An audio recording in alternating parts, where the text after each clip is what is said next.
Welcome to Polaris-Live. This is Sarwar Kashmeri with conversations on the U.S. China relationship and its global impact as seen through the eyes of experts from around the world. This user-supported channel brought to you in conjunction with the Foreign Policy Association in New York. My guest today is Dr. Paul Sheard.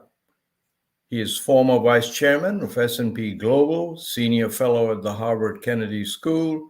He's held senior positions at some of the world's leading financial institutions, was appointed by two prime ministers of the Japanese government to important committees. He sits on the board of the Foreign Policy Association and is a member of the Bretton Woods Committee. Paul is the author of the Wall Street Journal's best-selling business book, The Power of Money: How Governments and Banks Create Money, Help Us All Prosper. You will find a link on my website, kashmeri.com. Welcome to Polaris-Live, Dr. Sheard. Thank you very much, Sarwar. It's a pleasure to be here. Pleasure to have you on the show. The U.S. continues to say that China's growth has been at America's expense because China stacks the deck against competitors. Yet the Financial Times reported this week that U.S. hedge funds far outperform their Chinese rivals in China. Something doesn't add up. Your thoughts, Paul? Well, I won't go into the weeds of hedge fund land. Obviously, they're very clever people and they find out how to make money. But you're focusing, Sarwar, on the China and the US and that basic premise that you had there, that somehow the rise of China has been at the expense of the US. I think that would be a proposition very hard to swallow for a card-carrying economist.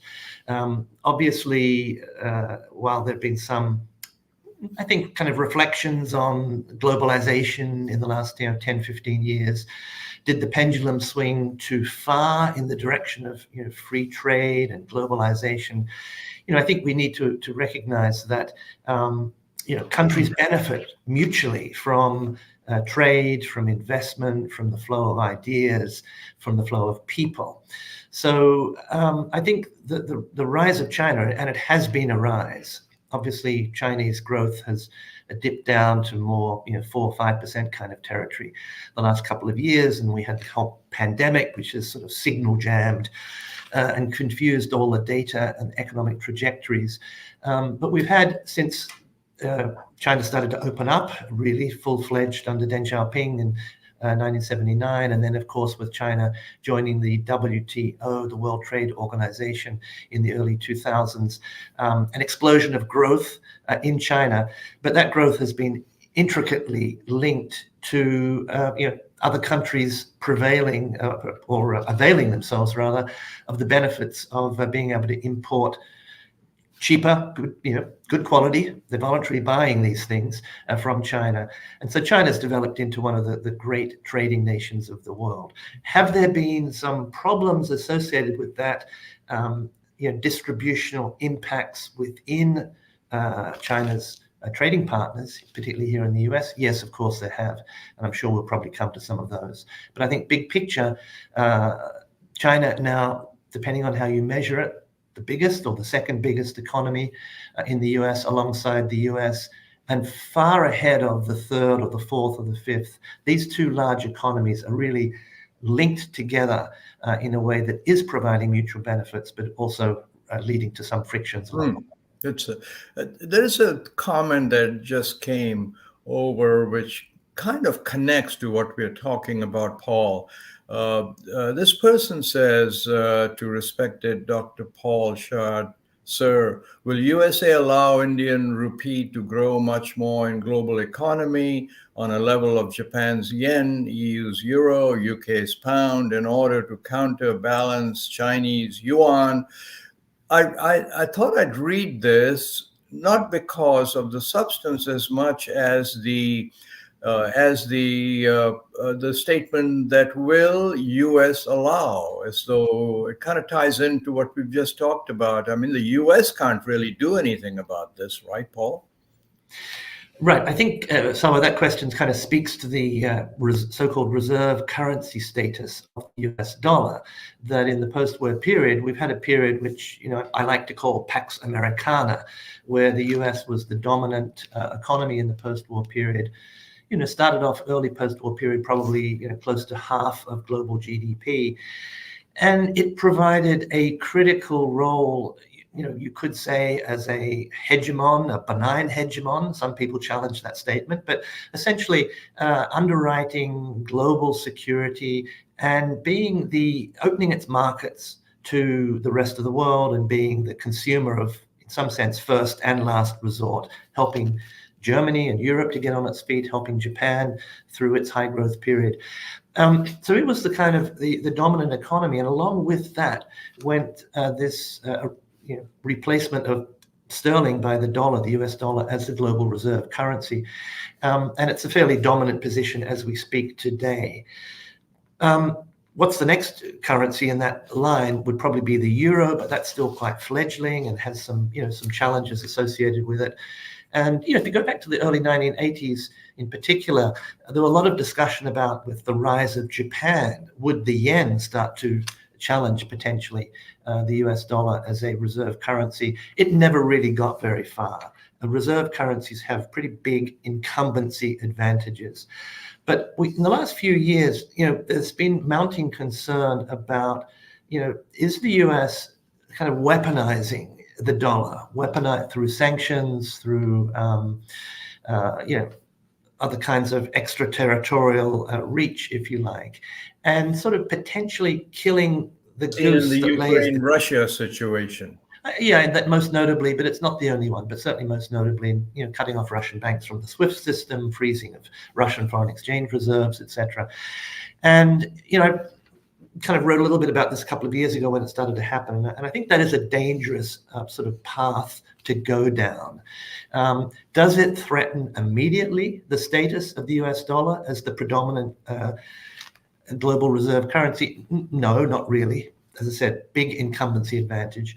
But if the US starts to kind of exploit or abuse, if you like, that exorbitant privilege, as it was famously called by the French finance minister way back in the 1960s, Giscard, other countries will look at that and start to say, maybe we should start to diversify our reliance on the US, on US dollar financing, on invoicing, etc. We are starting to see that trade. So I don't think, the US has got the Indian rupee in its sights, but I do think that there's a strong case to be made for, when it comes to international finance arrangements, right, trying to maybe immunize them a little bit more from the geopolitical and the national society side of the equation, as tempting as it may be for the national security folks to grab hold of that weapon. Now, listen, I want to follow up and dig a little bit into this. Some decades ago, Paul, and you were very much a part of this. You've spent time in Japan. You're a big Asia watcher and understand it better than most people. Some decades ago, it was Japan's economic growth that frightened American policymakers. I remember walking to work in New York when they just finished buying Rockefeller Center, only to lose a ton of money a few years later. But anyway, now Japan and the US are close allies.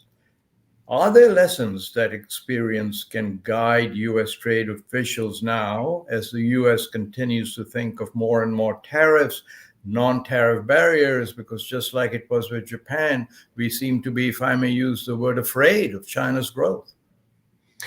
Yes, I mean, I cannot help, reflecting on the Japanese experience as, the last few years, I've observed the rise of China and then the frictions, particularly probably, starting well before the Trump administration, but really sort of getting ahead of steam with the Section 301 trade actions and the tariffs and everything else that started to happen. And, China went, in the blink of an eyelid almost from being, a fairly welcome trading partner. And as we said at the beginning, US consumers have benefited greatly from being able to go to Walmart or go to wherever, go onto Amazon and buy lots of Chinese products. So, but then suddenly now China as the threat, and US needing to combat China, needing to view it as an adversary, etc. It does have some echoes, at least on the economic side, with what we saw in Japan in the 1980s, really the second half of, well,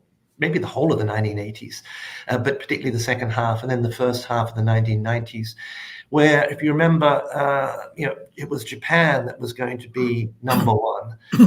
Ezra Vogel, the late Ezra Vogel at Harvard University, wrote a very famous book, Japan as Number One.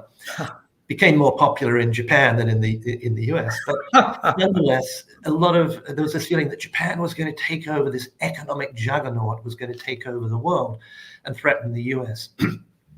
And then, there was a period of, what was the response to that? Well, the so-called voluntary export restraints. So essentially, the US went to Japan and said, if you don't pull back a little bit on these exports, particularly in the auto industry, which was kind of wiping out Detroit, we're going to have to crack down on it. And so why don't you do it voluntarily? So that's kind of it's a departure from free trade, but I think economists probably like that approach more than the heavy-handed approach of cutting off exports altogether. Pardon me. But then there was a big push to get the Japanese firms to invest in the US and to make their automobiles and their other products here in the US.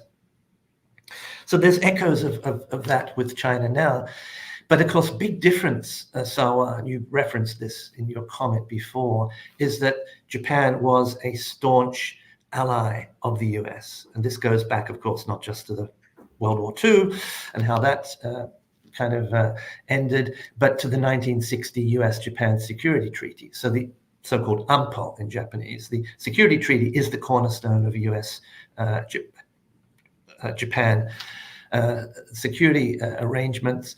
And so while Japan was a threat, or seen as a threat on the economic side, it wasn't ever seen as a threat on the military side, other than maybe, who knows, a few paranoid thinkers somewhere in the depths of the Pentagon, who knows, can't speak for them. But Japan was an ally. And of course, that is very different with China, where China is not only seen increasingly as an economic threat, taking away US jobs, helping to decimate the manufacturing sector, but also as a serious national security threat. So that's the additional element, and particularly, around semiconductors and very high-tech industries. But Paul, I must press this point just a little bit more. From what you're saying, it would seem to me that China, because of its population and because of how it runs its country, is going to keep growing no matter how much America wants to impede its growth. And so what do you think? Should we, when will we realize that? Will we realize that? Well, I think this is really, this kind of conversation here is been titled U.S. and China in a New World Order. Of course, world order is a rather hackneyed phrase and maybe overused term. But the way I've been looking at this, Sarwar, for the last few years now, is that this Pax Americana, this era where the U.S. kind of ruled the roost economically, and also in some sense was the global policeman, military bases all around the world, lots of security alliances, NATO, mentioned Japan, Australia, and also opening up its markets and basically being prepared to be sort of asymmetric in a sense, to allow companies to come into the US and not necessarily insist on reciprocity on the other side. All of that, I think, in the last 10 years has really changed. The complexion of that has changed. And the underlying reality is this rise of China. And I mentioned before, US and China are the two biggest economies in the world. The way that economists sort of compare the size of economies, and there's some debate about this, but the standard methodology is to put them in this common sort of purchasing power parity currency, PPP. And if you do, so how far does a dollar go in the US versus how far would it go in China, for example? Look at it that way. And on that basis, China is already the largest economy in the world. It's about 19% of global GDP on a PPP basis. The US is in number 2 position at 15%. The next one in line is India at 8%, and then Japan at 4%. So China's already the largest economy in the world in the way that economists measure it. Now, if you look at nominal GDP and foreign exchange rates, you get a different picture. The US is still ahead, but 6 of one, half a dozen of the other. You mentioned China's growth potential. Now, a lot of people are getting quite pessimistic about China's economic outlook with housing problems, debt problems, etc. But from an objective perspective, you would probably say that potential growth in China is, at least double what it is in the US. So project that forward 10, 15, 20, 30 years. China is only likely to become more and more important in the global economy. What does that mean for geopolitics and all of these other issues? I really do think it means that we need to be thinking about, there's multipolarity and all these terms thrown out there. But the US and China have to somehow find a way to get on with each other, to accommodate each other mutually, understand each other, and start perhaps to deliver some of those global public goods together rather than at loggerheads with one another. Well, thank you for that. I think it makes so much sense. And it also fits in with what Polaris-Live tries to do, which is bring people like you who've spent time on it, have hands-on experience from all around the world to talk to this issue, because it is, and I continue to believe it, as I'm sure you do and others, that it is the most consequential relationship of our time. And we need to get that right. But Paul, let me just take a moment to remind our viewers that you're listening to Polaris-Live, which is a viewer-supported channel. And I wish that you would subscribe to the YouTube channel, as well as sign up for our newsletter, our information list, coming programs that will really help us to grow. And now back to our guest, Dr. Paul Sheard.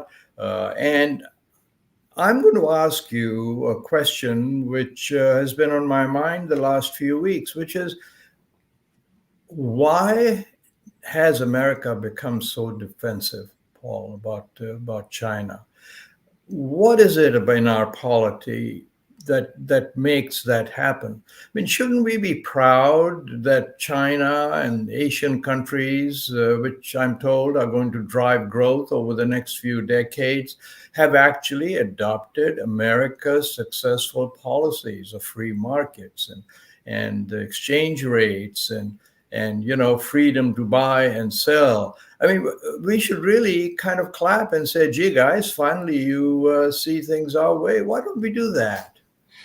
Well, it's a good question, Sarwar, but I think some listeners or some observers of the situation might actually take issue with the premise of that question. And I think some of them might say, well, that's what we thought was going on. We welcomed China into the WTO.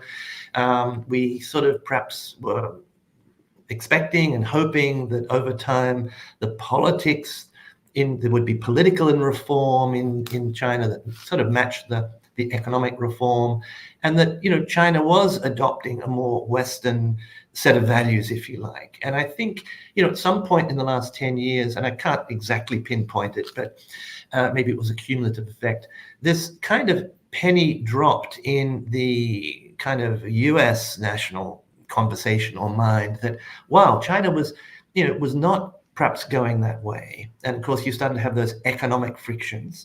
Loss of manufacturing, that became a political issue. You, of course, have the technology issue that they really came to a head in the Trump administration under the USTR actions, but that China was kind of, stealing technology from the West, particularly from the US. And that's obviously a fraught kind of legal issue as well as political issue. So the sort of, the kind of the view of China from the US vantage point kind of changed to say, well, they're not really following the rules. They don't really have our values.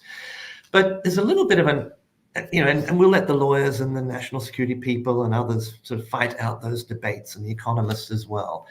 But, stepping back, I think that if we're moving away from this era of dominance of the global economy and the global system by one big hegemon, the US, into this much more multipolar world, of course, India is rising as well, and it's third economy in the world, as I mentioned before, and a very big one in terms of population. But we've got China, obviously, that we're focusing on here. The somewhat irony is we've had this big conversation in the West in the last 10, 15 years about diversity, about inclusion. But we don't seem to apply that as much to the international realm, where I would like to see more of a recognition that China and India and Japan and Europe and the US, they all have different histories. They have things in common. There are shared, humanistic values, obviously, but we shouldn't be I don't think I'm a US citizen, should be sort of pushing our so-called values down the throat of everybody else in the world. We should be a little bit more inclusive and a little bit more sort of welcoming of diversity. And this is actually a message that's coming from the Chinese leadership, as you know, Sarwar, I'm sure. If you look at the readouts from the different meetings between either presidents or high-level diplomats on either side, China is sending a message to the US, which the US doesn't seem to be hearing or wanting to hear too much about. Look, we are different from you, but please respect those differences and let's figure out a way to get on. Now, your question was, why is that pill so hard to swallow for we Americans? I hate to bring out the dreaded term Thucydides trap, but the idea that when you have a dominant hegemon, let's call it a benign hegemon in the world, and it gets challenged, its position erodes as that hegemon, and it now has to share that leadership space, if you like, and that being the center of influence and power with other rising powers. That can be difficult psychologically to deal with. There can also be various vested interests that have built up around that position that you may have held for several decades. So I think it's, that's kind of the heart of the problem here, that there needs to be this period of kind of psychological adjustment, education as well, and realization that the world has changed, and we, in the United States in particular, and maybe in the West more generally, need to accommodate to that. Now, I hasten to say, you can make similar arguments on the other side as well. And I think that China, in managing its rise, has not always done it in the most delicate way, and maybe has been a little bit counterproductive at times. No, I totally agree with that. But, I had thought reading an editorial from the Wall Street Journal some years ago, actually, in which the Wall Street Journal argued that Walmart, because of the trade with China in expensive goods, has arguably done more for inflation control in America than the Federal Reserve has. It was a tongue-in-the-cheek kind of question, but it goes to what you're saying, is that there is so much that the two countries can do together. But let me prick at another balloon here. I heard you say, if I heard correctly, that because of China's history... Is that a clever pun? Well, no, thank you. Sorry, but because of China's growth, is there something so deep that it causes us Americans to be concerned about China's growth especially given that its history doesn't have anything like the liberal democracy or republic that America is. And part of, I think, what you also said is that because of this expanding world with India, China, Brazil, Argentina, we're going to have to put up with many other variations of growth and be able to work with countries. Is that kind of where your thinking is leading you, Paul?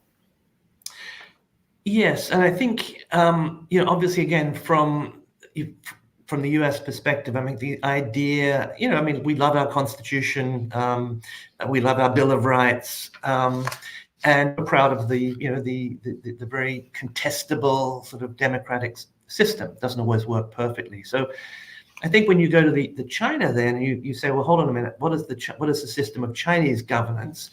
It's a kind of, let's say, political monopoly controlled by the Chinese Communist Party. But, bear in mind, that's about 95 million people.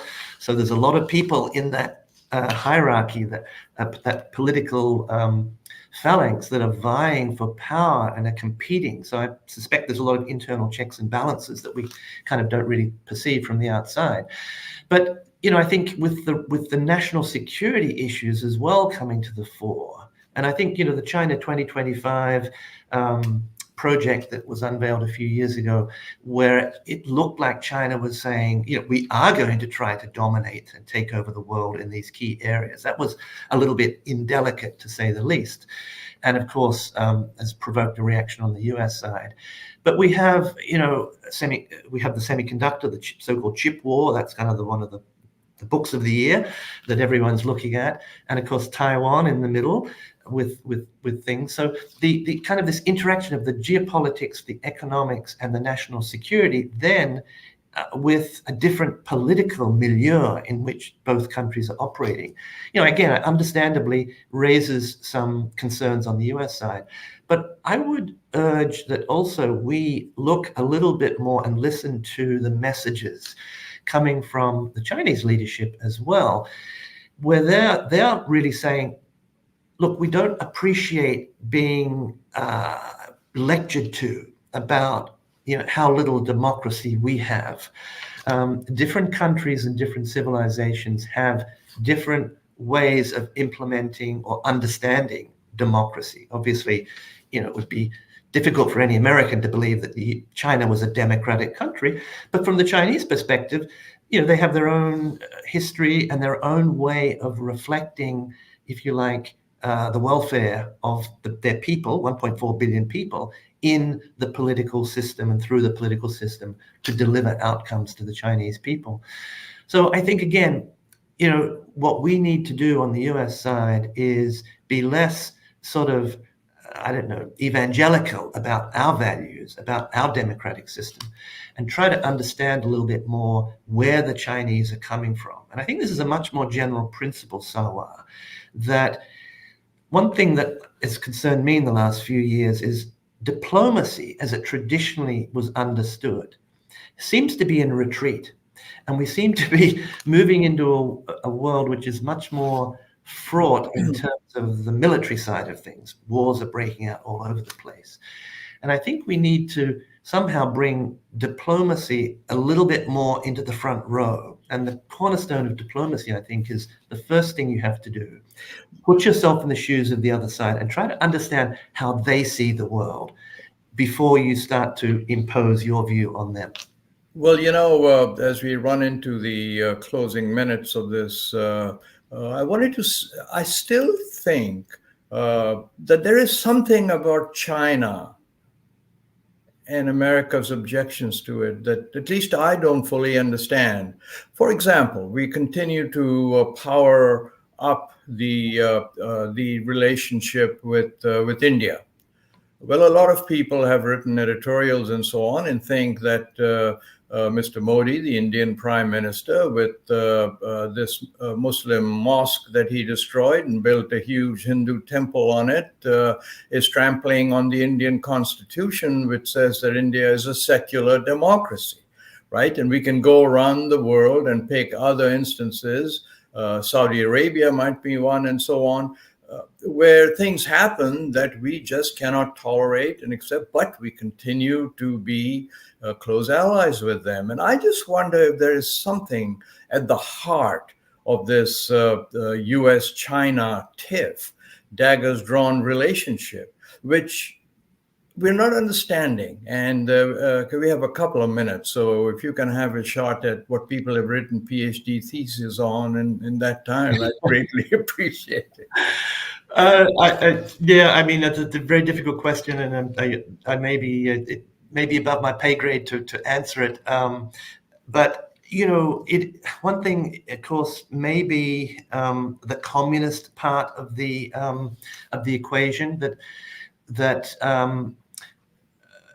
we still have the Chinese Communist Party, and we have that whole kind of, I don't know, what would you call it, Leninist, Marxist kind of, ideology, yes, which is there. And I would defer to my Australian colleague, Ambassador Kevin Rudd, former Prime Minister Kevin Rudd, who's an expert on all of these things, for his analysis. But under Xi Jinping, and of course now in the third term of Xi Jinping, the perception, I don't know how far the reality matches that, but the perception that China has swung back from that path it was on before and is becoming much more, ideological, and, so we're not just getting China become this co-dominant economy and polity in the world. We're getting a China that, we thought we won the Cold War, and now we have a communist entity that is maybe going to claim victory. So I don't know if that's just, scratching at something in the US polity and saying, hold on a minute, we can't treat a communist country like this in a co-equal fashion. Whereas a few years ago, people were saying, look, they use the term communist, but they're not really communist. They're like a giant chamber of commerce. I don't know, maybe a little bit rebranding is called for. But just to finish on a Japanese note, so there is still a Communist Party of Japan, and it has a seat at the table. It's in Parliament. And maybe they're overdue for a rebranding. But somehow, if we could sort of, what I think China has to need to work a little bit harder at, and I think you've had some guests on the program that are trying to do this, try to sort of, difficult, educate the US expertise and also experts and general public about how does this governance system, Communist Party of China, work in China itself. And one conversation I keep having with people is there seems to be, it's just taken for granted that Xi Jinping is a dictator. And I find that a little bit hard to believe, that I see him more as a very powerful person who sits at the top of a 95 million sort of political entity and clearly has to do his job in a sense. So I think the more that we can get some mutual understanding on both sides about how the political system works, that might defray some of the concerns. Well, thank you for those wise words. We could go on forever, Paul, and maybe we'll reach at the end a way that we can bring both these super nuclear powers together. I want to really thank you, not just for appearing on Polaris-Live, Paul, but also being on the board of my favorite foreign policy organization, the Foreign Policy Organization in New York, because it's been around for over 100 years and is nonpartisan and, appeals to educating Americans on foreign policy. So thank you for that. Thank you for appearing. And I hope to see you back again soon. Thank you, Sarwar. It was an absolute pleasure. And then with that, I would like to also thank our listeners from around the world. And please continue to watch Polaris-Live. And this is about the most consequential relationship about our time. You'll be exposed to experts from around the world who will, through their eyes, explain what we might do better, what we are not doing well. Until the next time then, goodbye.